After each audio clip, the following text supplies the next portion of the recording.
Dear friends, we are in BCom second year, fourth semester income tax subject. So in this is introductory class.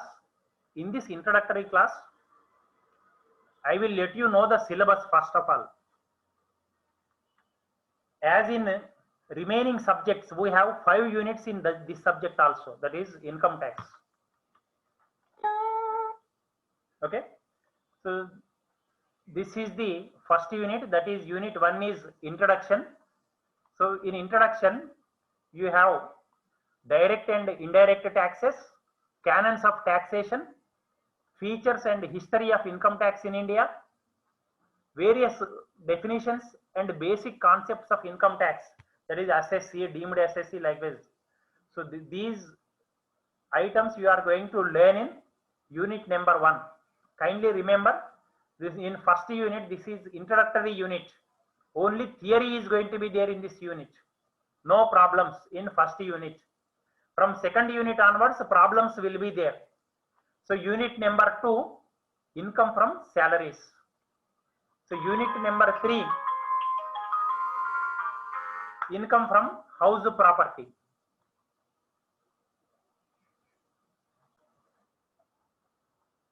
So dear friends, so in the third unit, we have income from house property. Okay, I hope you understood. You noted down the syllabus, I think, up to third unit. Next, we will go to next unit. Okay, fourth unit. So first unit is introduction, second unit is income from salaries, third unit is income from house property.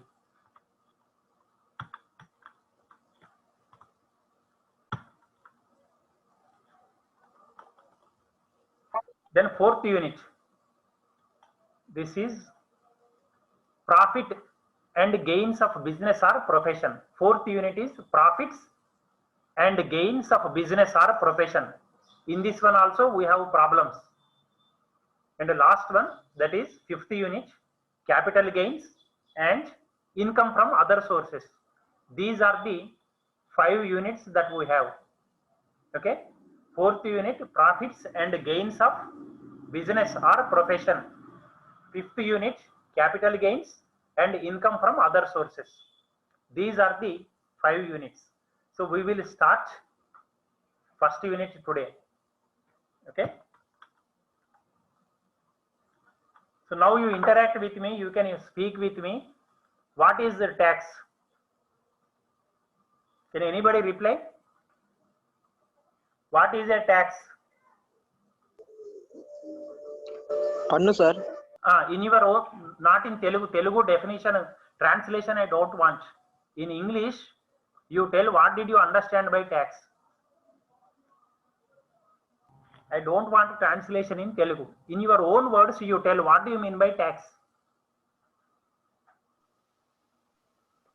Service charge. Okay, that is an example you are saying. Service charge or service tax. Example I don't want. I want the meaning, definition of tax. What do you mean by tax? Mandatory fee, sir. Yes, please. Mandatory fee, sir. Okay, mandatory fee. Very good. Mandatory means compulsory. Compulsory fee, compulsory amount to be paid to government is tax. Very good. Yes, sir. Tax is mandatory fee, mandatory amount to be paid to any government. It may be central government, it may be state government, it may be local government. Local government means it may be municipality, it may be gram panchayat, it may be nagar panchayat, okay, corporation, or any local government, local body that is established by state government, or it may be in some cases central government. So tax is a fee charged by a government on a product or income or activity. See, on products the producers will pay.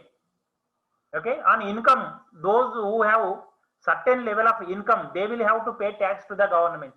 On activity, those persons who are involved in certain activities, they will have to pay tax to the government. So tax is a fee charged by a government. A government, it may be central government or it may be state government. Okay, so it is an amount charged by a government. So as mentioned by our friend, that is mandatory payment. Mandatory means nobody can escape it. It is mandatory means compulsorily payment. So a payment that is to be made compulsorily to the government, that payment is known as tax. Okay, I hope you understood the concept of tax. So always another characteristic feature of tax is it is a payment to be made in money. So we pay tax in form of money only, but not in the form of pens or pencils or bags or any other goods. We are not going to give to the government. What we are going to do is we are going to make payment in monetary terms only, not in any other terms. Tax is accepted only in monetary terms by the government. Okay, so it is a payment in money. And thirdly, it is required by a government. So as mentioned in the definition, it is required by a government. Again, government may be central government, government may be state government, government may be a local body or a local government. So that you have to keep in mind. Okay. Then next characteristic feature of tax is that it is unrelated to any specific benefit or service received from the government. You see, what it implies is this is written in bold letters. It is unrelated. What do you mean by unrelated? Unrelated means, suppose I paid tax to the government amounting to 10,000 rupees last year. Let us take for example, this is the tax paid by me last year. See, there is no relationship between my payment and the receipt of any benefit from the government. Government may provide me benefit up to 10,000 rupees or may not provide at all. I may not receive any extra additional benefit from the government for my tax payment. But I have to make payment. Whereas my payment is in no way related to the benefit that I am going to receive from the government. Did you understand? I hope you understood. Again, I am explaining. Last year, I paid 10,000 rupees as tax to the government. In return, the government may benefit me or may not give any benefit to me. That's all. This 10,000 may be distributed among the poor of the country or among the poor persons of the state. This 10,000 rupees benefit exactly to me, I am not going to get. So that is why there is no relationship between my payment to the government and my receipt of a return benefit from the government. So that is what you mean by saying unrelatedness. There is unrelatedness in my payment and my receipt of benefit from the government. I hope it is clear to you. Okay. Next. So these are the various characteristic features of tax. Tax is financial in nature. As mentioned by our friend, it is mandatory in nature. It is non-equivalent. It means it is not equal to any other thing. We have to pay compulsorily in monetary terms only. Suppose I just now I mentioned that 10,000 rupees I paid. To government, I cannot give equivalent to 10,000 in goods. I cannot pay to the government any goods which are equivalent of 10,000 worth to the government. It is non-equivalent only. Financially, I have to pay to the government. It is compulsory, mandatory. It is non-equivalent. It is non-specific charge or other levy imposed on a taxpayer by a state. So, it is non-specific charge or other levy imposed on a taxpayer by a state. See, we are all taxpayers. See, I am a taxpayer, you are also a taxpayer. See, suppose, I hope whoever is listening to my class with the help of cell phone, suppose you may be having a cell phone of 10,000 rupees, let us take for example. In this 10,000 rupees, you must have paid at least 500 rupees or 1,000 rupees to the government in the form of tax. That is, all of you know it is GST, Goods and Services Tax. So you are paying tax, I am paying tax, everybody is paying tax. Everybody is paying tax in the country.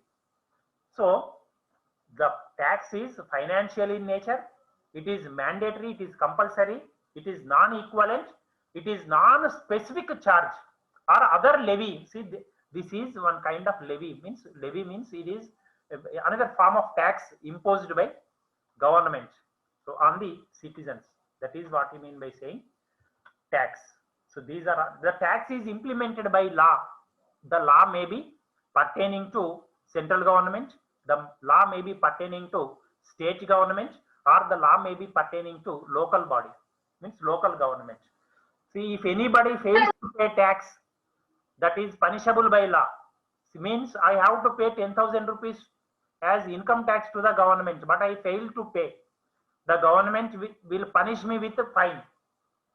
If still I did not pay tax, they will come to my house, they will take that amount from me physically. If I do not give, they will just punish me by taking the goods which are in my house in certain cases.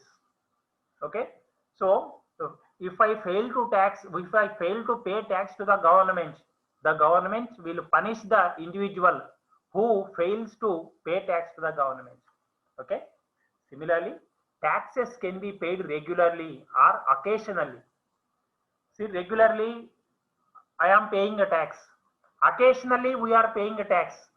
See, suppose let us take for example, over the last 1.5 years, the entire world is suffering with COVID-19. I hope you all understand, you all agree with it. We are all suffering with the deadly disease of COVID-19. Okay, so if the government wants to help poor people in the country, they can levy a special tax under the name of COVID-19 or by any other means from richest persons in the society. That tax can be collected and the tax can be distributed to the poor people. That tax revenues can be distributed to the poor people by some other means. So regularly we have to pay tax, and occasionally when certain incident occurs, when conditions apply, the government may impose and collect a tax from the citizens. So this is what you mean by saying occasionally. So these are the some of the characteristic features of tax. In the next class, we will learn some more things about tax. I hope all of you understood the basic features of tax. What do you mean by tax?